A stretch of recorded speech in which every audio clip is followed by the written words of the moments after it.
Now to a developing story on a congressman and his campaign cash. Duncan Hunter and his wife telling a federal judge today they did nothing wrong with the donor money they are accused of spending as if it were from their own bank account. 10 News anchor Brian Schlonsky joins us from the 10 News Live Center. And Brian, Hunter and his wife could face decades in prison if they're convicted. Well, yeah, guys, several of these charges carry 20 years maximum in prison, from lavish vacations to Italy football games, dental appointments. We are talking about 60 different counts here, including conspiracy and wire fraud. Walking into court, you see here, it was a circus. Stern faces from Congressman Duncan Hunter and his wife as they walk past a mob of protesters and camera crews and into a San Diego courtroom. You know if there's any wrongdoing? The two accused of using more than $250,000 in campaign funds to bankroll a lavish lifestyle. The indictment says they spent the money on things like family trips to SeaWorld, makeup, and video games, then reported them as legitimate campaign purchases like educational tours and donations to the Boys and Girls Club. All of this as federal prosecutors told the judge today that when it comes to the Hunters' personal accounts, they're essentially broke, living paycheck to paycheck.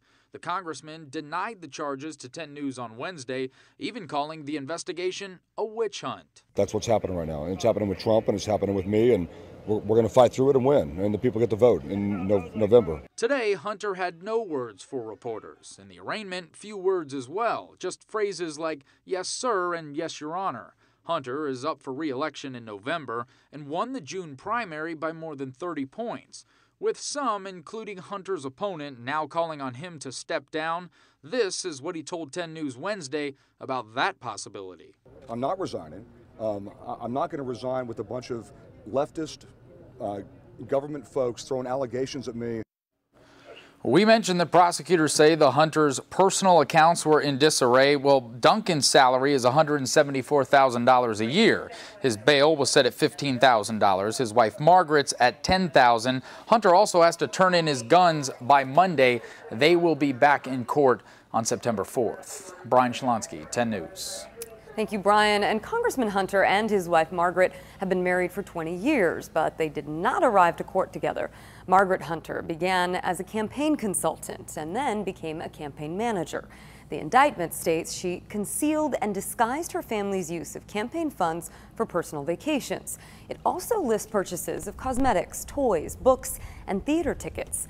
Duncan Hunter told reporters yesterday ever since he was in the Marine Corps, he let his wife handle the family finances.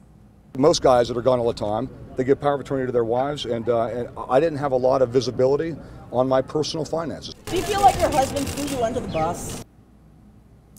But when we asked her about it, she didn't answer. Her attorney has also not responded to our emails or phone calls.